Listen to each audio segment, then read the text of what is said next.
সব মাংস কেটে ফেলেছি ছোট ছোট করে, আর হাড্ডিগুলি ছোট ছোট করে কেটেছি।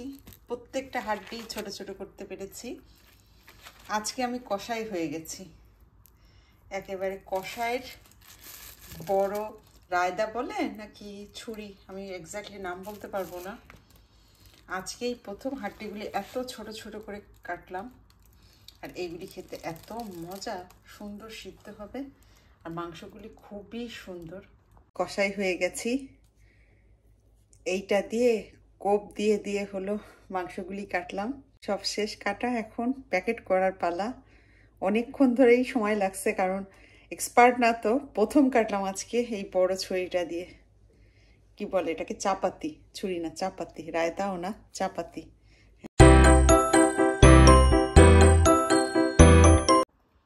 টোটাল 6 কিলো মাংস এখানে, আর আমার মতো অনেকেই আছে এই হাড্ডিগুলি পছন্দ করে, আমি জানি। খুবই মজার এই হাড্ডিগুলি, একটু চর্বি আছে সঙ্গে, কুচকুচি বলি, কুচকুচি হাড়। সুন্দর মাংসের পিসগুলো এমন করেছি যে ছোট ছোট, আর হাড্ডিগুলি ম্যাক্সিমাম সব এখানে যে ছোট ছোট করে কেটে ফেলেছি, সব ছোট ছোট পিস। দোকান থেকে আসলে মাংস কেটে দেয়, হাড্ডিগুলিও ছোট ছোট করে কেটে দেয়, তবে আমরা ইন্ডিয়ানরা তো হাড্ডি চাবিয়ে খেতে পছন্দ করি, তো বিশেষ করে আমি অনেক পছন্দ করি হাড্ডি চাবিয়ে খেতে, আর এই কারণেই এত ছোট ছোট করে কাটলাম, এতটা সময় নিয়ে। একেবারে ছোট্ট ছোট্ট, রান্না করার পরে খুব মজা হবে। এই হাড্ডিগুলি কিন্তু সম্পূর্ণ খেয়ে ফেলা যায়। আমার বর তো বলে আমার বিলিন্ডার লাগে না, মাছের কাটা খেতেও বিলিন্ডার লাগে না, মাংসের কাটা খেতেও, সরি মাংসের হাড্ডি খেতেও বিলিন্ডার লাগে না।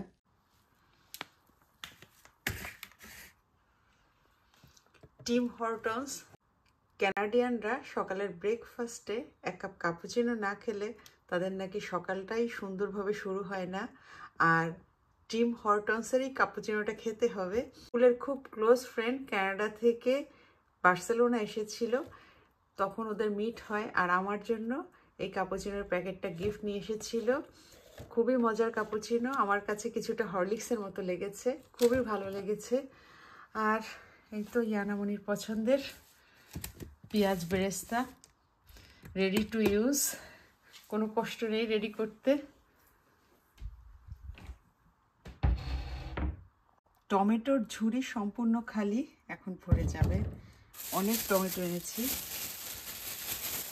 বাজার করতেও ভালো লাগে, তবে বাজার গোছাতে এটা বেশ কষ্ট, এটা বড় কাজ আসলে বাজার গোছানো।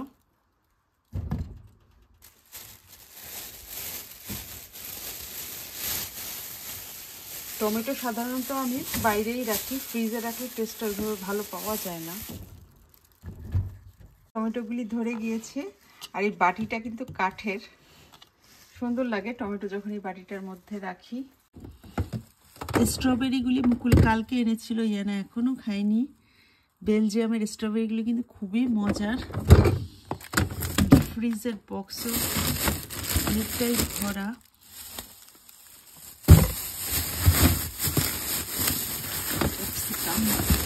রেখে দিই, শসাগুলি সাইড থেকে দিই।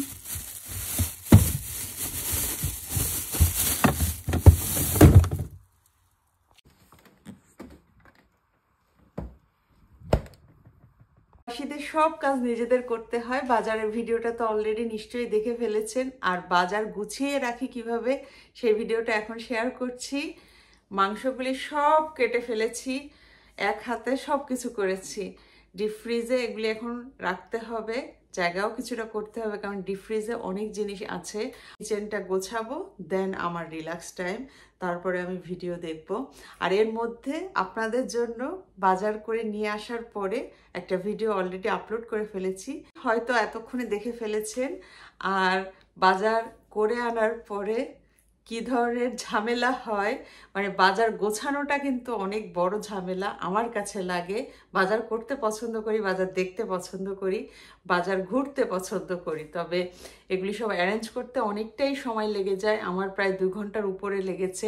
আর আজকে আমি কষাই হয়ে গিয়েছি, 2টা ছুরি দিয়ে আজকে গরুর মাংসের হাড্ডি কেটেছি।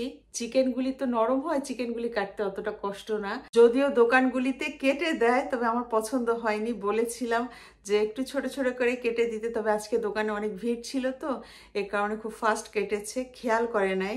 আমরা তো আসলে ছোট পিস খেতে বেশি পছন্দ করি, তো আমি আমার পছন্দ মতো কেটে নিয়েছি। আর চিকেন ব্রেস্ট পার্টগুলি ঠিক এইভাবে যতটুকু লাগবে এক একটা পোর্শনে আমি রেখে দিয়েছি। পরিমাণ মতো মাংস দিয়ে এইভাবে প্যাকেট করে নিয়েছি।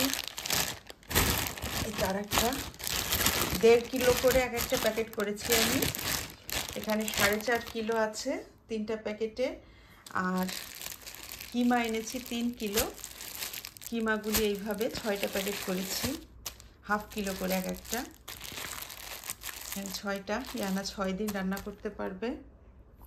আর বাসায় রান্না করার জন্য এখানে 1.5 কিলো মাংস রেখেছি আমি। এটা রান্না করব বাসায়। একটা চিকেনও রান্না করব।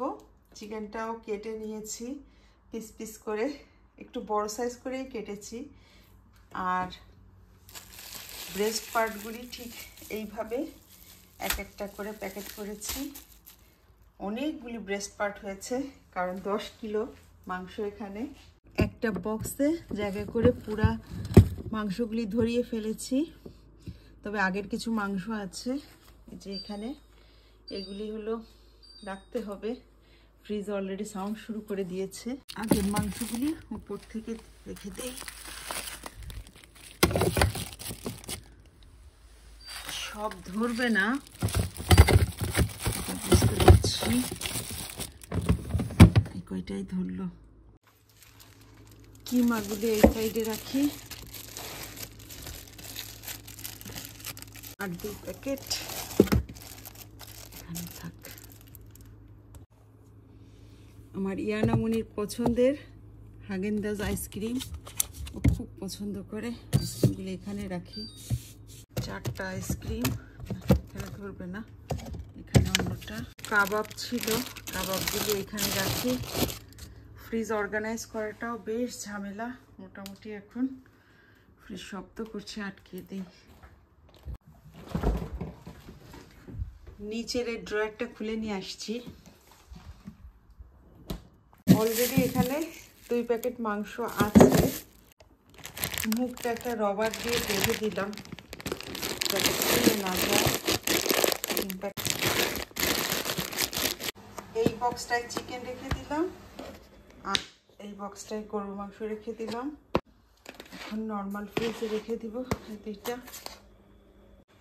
ট্রে ধুয়ে ফেলেছি, মাংসগুলি সব রাখা। কিচেন আমি মোটামুটি গুছিয়ে নিয়েছি। এই হলো আমার কিচেনের অবস্থা।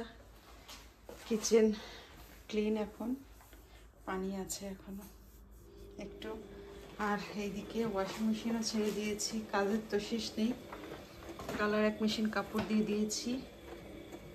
কাজ শেষ করতে করতে 10টা বেজে গেছে রাত। এখন মজা করে একটু এখানে চটপটি, এটা হলো আমাদের পহেলা বৈশাখের চটপটি। আমি ডিপ ফ্রিজে রেখে দিয়েছিলাম, বের করে রেখেছিলাম। এখন গরম করে খুব মজা করে এই চটপটিটা খাবো। শসাটুকু কেটে নিব, এই পেঁয়াজটা কেটে নিব, একটু টমেটো দিব, এর মধ্যে টক ডিম দেওয়া আছে। তো এই পর্যন্তই আমার প্রবাস জীবনের ব্যস্ততম একটা বিকাল। ভালো থাকবেন সবাই। আজকের মতো এখানেই বিদায় নিচ্ছি।